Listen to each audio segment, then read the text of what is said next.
ધર્મ એ જીવનનો પ્રાણવાયુ છે.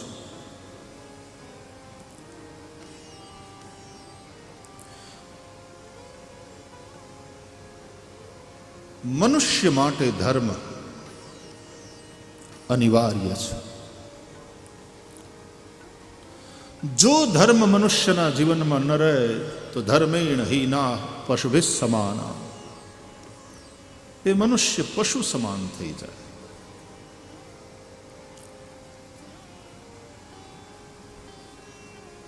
મનુષ્ય એક સામાજિક પ્રાણી છે. Main is a social animal.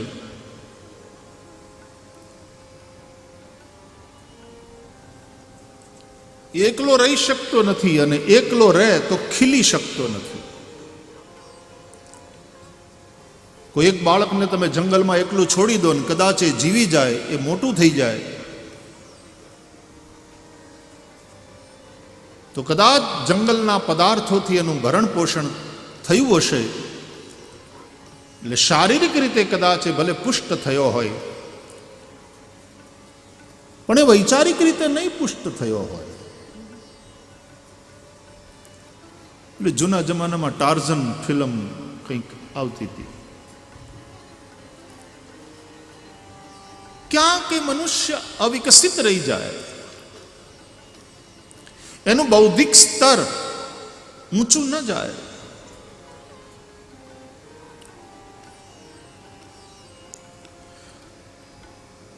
એટલે પ્રકાશ માટે અને વિકાસ માટે મનુષ્યને ધર્મની જરૂર છે.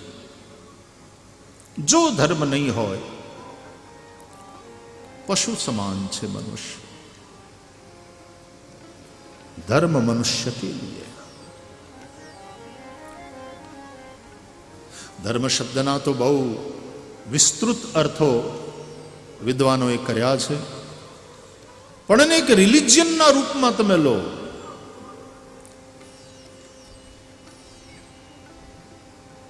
તો પણ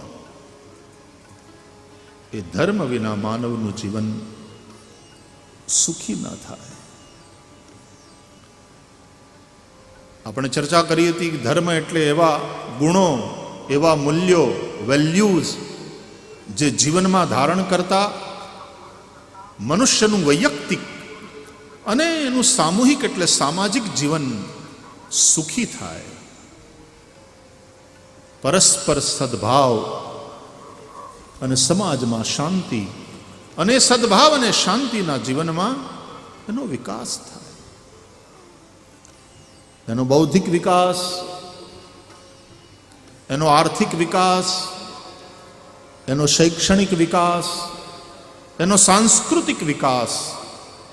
આપણે ત્યાં સ્વસ્તિક છે ને વાલા સાથીઓ, એ સાથિયાને આપણે શુભ માનીએ છીએ. અમારી બહેનો રોજ સવારના ઉંબરો પૂજે અને ત્યાં સાથીઓ કાઢે, લક્ષ્મીજીના પગલાં પણ દોરે. ઘરમાં આવતા હોય એ રીતના લક્ષ્મીજીના પગલાં દોરે અને પછી ઉંબરાની પૂજા કરે. હવે ઉંબરા જ વયા ગયા. અત્યારની જે લાઈફસ્ટાઈલ છે, જે ફ્લેટ સિસ્ટમ આવીને ઉંબરા છે હવે. પણ જેને પૂજવાની ટેવ છે એ લોકો તો એક નાનકડી એવી પથ્થરની પટ્ટી પણ ત્યાં મુકાવીને ઉંબરો તો કરી લે.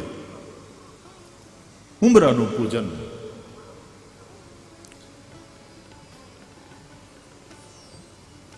ત્યાં સ્વસ્તિક કાઢે. એ સ્વસ્તિક ત્યારે સુંદર લાગે જ્યારે એના ચારેય પાંખિયા બરાબર સંતુલિત હોય, એક સરખા હોય. સ્વસ્તિ એટલે કલ્યાણ કરનારો છે, એ એટલા માટે સ્વસ્તિક. અમે બાલી કથા કરવા માટે ગયા હતા. તો બાલી ટાપુ ઉપર આજના દિવસે પણ ત્યાંની જે લોકલ પ્રજા છે એ હિન્દુ ધર્મને માનનારી. ઇન્ડોનેશિયાનો એક ભાગ છે. કોઈક સમય ઇન્ડોનેશિયા આખું હિન્દુ સંસ્કૃતિથી, હિન્દુ ધર્મથી પ્રભાવિત હતું. ધીમે ધીમે ધર્માંતરણ ત્યાં થયું. પણ એ લોકો એની ઉપાસના પદ્ધતિ ભલે બદલાણી હોય, સાંસ્કૃતિક રીતે હજી હિન્દુ છે. એની એરલાઇન તો કે ગરુડા. બાલી એરપોર્ટમાંથી બહાર નીકળો તો મોટું સમુદ્ર મંથનનું આખું એક શિલ્પ તૈયાર કર્યું છે એ લોકોએ. બાલીમાં તો એટલા ગણપતિના મંદિરો, એટલા હનુમાનજીના મંદિરો, એટલા. બાલી ટાપુમાં હિન્દુઓની વસ્તી લગભગ 90% બાલી ટાપુમાં. અને માત્ર બાલીમાં જ નહીં પણ આખા ઇન્ડોનેશિયામાં રામાયણ ભજવાય છે. ત્યાંની રામાયણમાં વિશેષતા એ છે કે એ લોકો ડાયલોગ નથી બોલતા. ત્યાં કોઈ ચોપાઈ નથી, સંવાદો નથી, માત્ર અભિનયના માધ્યમથી રામ, સીતા, લક્ષ્મણ, હનુમાન, રાવણ આ બધા જ પાત્રો.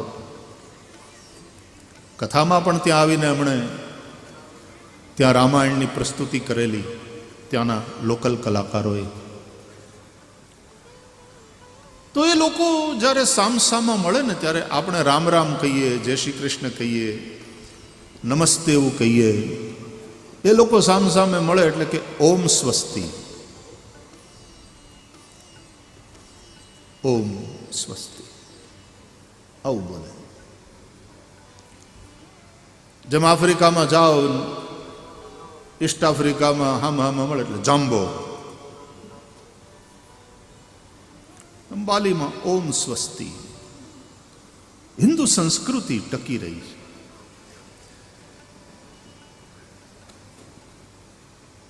તો સ્વસ્તિક કલ્યાણ કરનાર. તમે બધા યજમાનો, તમને કદાચ બહુ મંત્ર આવડે નહીં, પણ આ મંત્ર તો લગભગ ઘણા બધાને યાદ હોય. ઓમ સ્વસ્તિન ઇન્દ્રો વ્રતશ્રવાઃ સ્વસ્તિનઃ પૂષા વિશ્વવેદાઃ. ગામડામાં એમ કે ઓલું ગાવ ને, સ્વસ્તિના ઇન્દ્રો, સ્વસ્તિના ઇન્દ્રો. એને આવું યાદ રહી જાય. પણ એટલું યાદ છે કે આવો મંત્ર બ્રાહ્મણો બોલે. સ્વસ્તિ પુણ્ય વાચન થતું હોય છે પૂજાના પ્રારંભે. સ્વસ્તિરસ્તુ ઇતિ ભવંતો બ્રુવન. બોલો, તમે આવા આશીર્વાદ આપો. સ્વસ્ત્યસ્તુ તેર કુશલમસ્તુ ચિરાયુરસ્તુ. તો આ સ્વસ્તિ કરનાર, આપણું કલ્યાણ કરનાર એ સ્વસ્તિક. એ સ્વસ્તિકના બધાય પાંખિયા જીવનના જુદા જુદા પાસાઓ છે. એ દરેક પાસા મેં કોઈક જગ્યાએ, લગભગ તો સુરતમાં જ, સુરતમાં એની કથામાં સુખના સાથિયા ઉપર લગભગ 7 દિવસ આપણે ચિંતન કરેલું. દરેકને પોતાના જીવનમાં સુખ જોઈએ છે. દરેક સમાજ સુખી થવા ઈચ્છે છે. દરેક વ્યક્તિને સુખની ઝંખના છે. સુખમ મે ભૂયાત દુઃખમ મે મા ભૂત. આ કોમન માંગ છે અંદરની. અમારા જીવનમાં દુઃખ ન હોય, અમારા જીવનમાં સુખ હોય. અને એટલા માટે જ આપણે પ્રાર્થના પણ કરીએ છીએ, સર્વેત્ર સુખિનઃ સંતુ. બધાએ સુખી થાવ. વડીલોને પગે લાગો ને તો એમ કે સુખી રહેજો બાપા. એ ભગવાન સુખી રાખે. સુખ,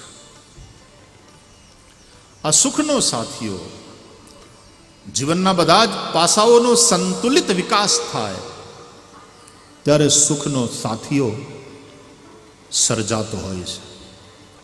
વ્યક્તિના જીવનમાં, સમાજના જીવનમાં.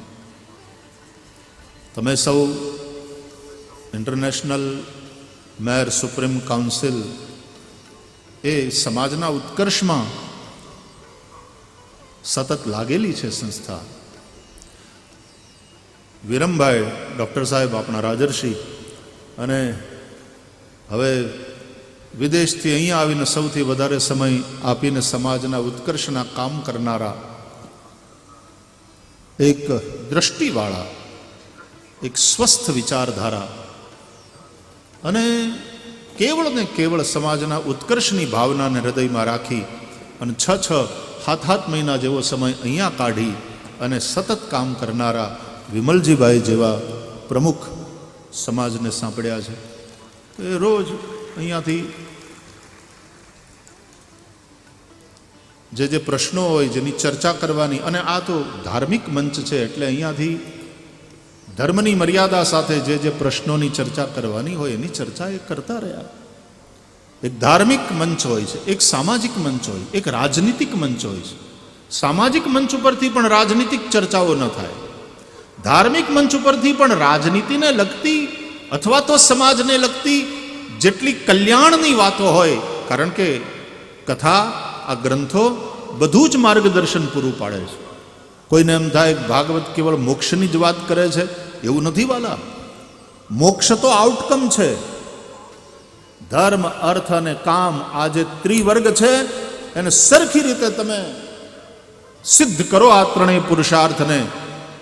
દાખલો હાચો ગણાવવો જોઈએ, જવાબ હાચો આવે જ, એક પણ સ્ટેપ ખોટું ન હોવું જોઈએ. ધર્માદ અર્થશ્ચ કામશ્ચ, ધર્મપૂર્વક અર્થ, ધર્મપૂર્વક કામ.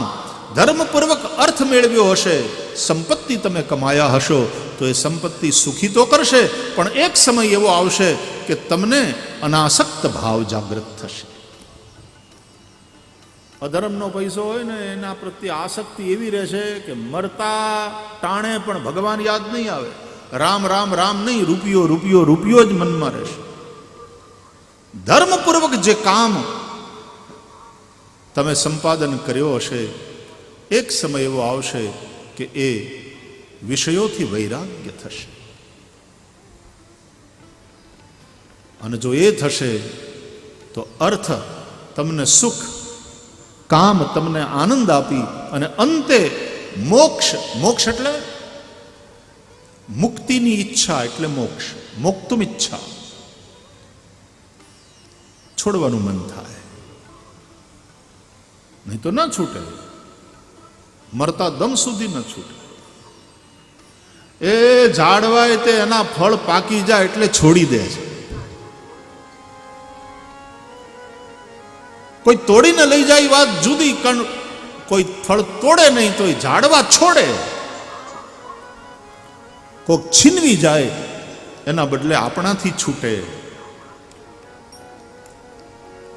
અને માણસથી પોતાનાથી છૂટે ને એને કહેવાય દાન, એ ત્યાગ. અને આપણા ઉપનિષદો કહે છે કે આ ત્યાગપૂર્ણ જીવન તમારું હોવું જોઈએ. તેન ત્યક્તેન ભુંજીથા મા ગૃધઃ કસ્ય સ્વિદ્ધનમ.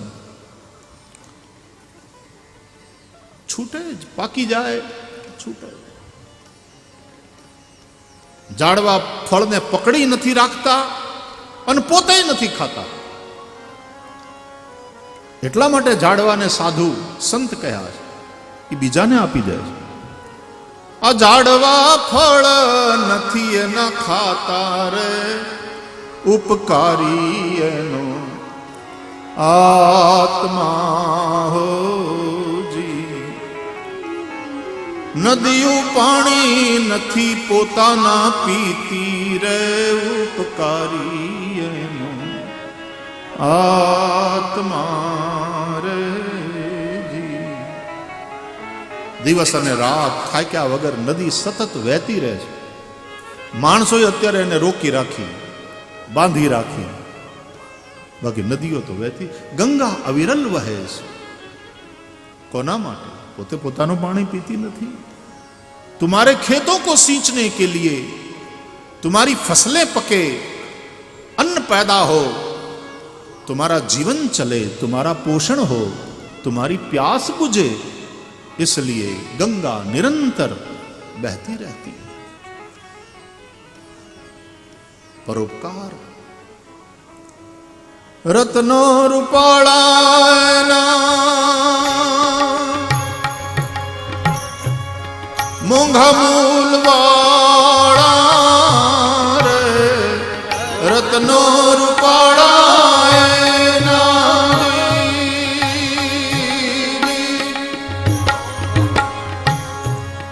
મોંઘા મૂલવાળા રે આ દરિયો પહેરે નહીં મોતીડાની માળા રે ઉપકારી એનો આત્મા રે દરિયો પહેરે નહીં મોતીડાની માળા રે ઉપકારી એનો આત્મા રે. એ તો જે મરજીવા બને એને લૂંટાવવા દરિયો તૈયાર હોય. આપણે દરિયા કાંઠે જ રહીએ છીએ. કોઈ દેવા સમાચાર તમે સાંભળ્યા કે પોતાના મૂલ્યવાન રત્નોની માળા ગળામાં નાખીને દરિયો ચોપાટીએ ફરવા નીકળેલો, બધાએ જોયો ને એની હારે સેલ્ફી લીધી. દરિયો પોતે મોતીડાની માળા પહેરતો નથી. એમ સરોવર તરવર સંતજન ચોથા બરસે में परमार्थ के कारणे चारो धरिया देह. सरोवर तरुवर संतजन અને ચોથા બરસે में આ ચારેય પરમાર્થી છે. ઝાડવું પરમાર્થી છે. છોડમાં રણછોડને જોવાની ભાવના. આપણે તો ઝાડવાની પૂજા કરીએ, આપણે પીપળો પૂજીએ, આપણે વડલો પૂજીએ, આપણે તુલસીની પૂજા કરીએ. અરે આરાવારા હોય ને ત્યારે તો બોરડીને ને બાવળને પાણી પાય માણસ, પિતૃઓને તૃપ્ત કરવાના ભાવથી. આ કેવી અદ્ભુત પરંપરાઓ આપણા વડીલોએ આપણા માટે મૂકી છે. પર્યાવરણ પ્રત્યેનો પ્રેમ, ઝાડવા માટેનો આદર, વૃક્ષની પૂજા. આપણા શાસ્ત્રોમાં અકારણ વૃક્ષચ્છેદન એને પાપ કહેવામાં આવ્યું. અકારણ વૃક્ષ, કારણ વગર વૃક્ષછેદન પાપ છે. આપણને કોઈ ઘા કરે ને તો લોહી નીકળતું દેખાય. ઝાડવા ઉપર ઘા થાય છે, ઝાડવાને કષ્ટ થાય. આપણે ત્યાં આયુર્વેદમાં એવી એક મર્યાદા છે કે જ્યારે ઔષધિ કોઈ જડીબુટ્ટી લેવા જવાનું હોય તો જે જડીબુટ્ટી જે નક્ષત્રમાં એના વિશેષ ગુણો પ્રગટ થતા હોય ત્યારે વૈદ એ જડીબુટ્ટીને પહેલાં જઈને નોતરી આવે અને કહે કે આ સમયે અમે આવશું માનવ જાતના કલ્યાણ માટે. અને એ સમયે ત્યાં જઈ પહેલાં એની પૂજા કરે અને એ કાપતા પહેલાં એની ક્ષમા માગી. આ સંવેદના તમે જુઓ. સવારના પહોરમાં જાગ્યા પછી આપણે ધરતી ઉપર પગ મૂકતા પહેલા માં ધરતીને પ્રણામ કરીએ અને કહીએ પાદસ્પર્શં ક્ષમસ્વ મે. માં હું ધબ ધબ ચાલુ છું, તને કષ્ટ થતું હશે, મને ક્ષમા કર. વૈદો જડીબુટ્ટી કાપતા પહેલા એની પૂજા કરીને પછી ક્ષમા માગે અને પ્રાર્થના કરે કે માનવ જાતના કલ્યાણ માટે થઈને અમે તમને લેવા આવ્યા છીએ, અમે કાપીએ છીએ, આપને થોડું કષ્ટ થશે. આટલી સંવેદનશીલતા અને સંવાદિતા જડ ચેતન સૌની સાથેની સાધી બતાવી એ છે આ હિન્દુ ધર્મ. અને એટલા માટે અહીંયા અકારણ હિંસાની વાત જ નથી. ધર્માર્થે ક્યારેક કરવું પડે, રાષ્ટ્રની રક્ષા માટે કરવી પડે, કારણ કે લડવા ગયા છે, યુદ્ધ થાય છે. પણ એવી હિંસા કર્યા પછી ને યજ્ઞમાં એ યુદ્ધમાં વિજય પ્રાપ્ત કર્યા પછી પણ એ પાપથી મુક્ત, ભલે અનિવાર્યપણે કરવું પડ્યું, પણ એનાથી મુક્ત થવા માટે રાજાઓ યજ્ઞો કરતા. तो धर्म है मनुष्य के लिए. वो धर्म नहीं होगा मनुष्य के जीवन में तो मनुष्य पशुवत हो जाएगा. સમાજને જોડી રાખે એવું એક તત્વ સમાજ અને સમજ આ બંને શબ્દમાં સંબંધ છે. સમજયુક્ત વ્યક્તિઓનો સમૂહ એ સમાજ. જો સમજણ નહીં હોય તો સમજણ વગરનું ટોળું એને ભીડ કહેવાય, એને સમાજ ન કહેવાય. ભીડ પાસે માથા હોય, સમજણ ન હોય, બુદ્ધિ ન હોય. અને એટલા માટે અનિયંત્રિત ભીડ તો ગમે તે કરે. તોફાનો થતા હોય છે, કમ્યુનલ રાઇટ્સ થતા હોય છે,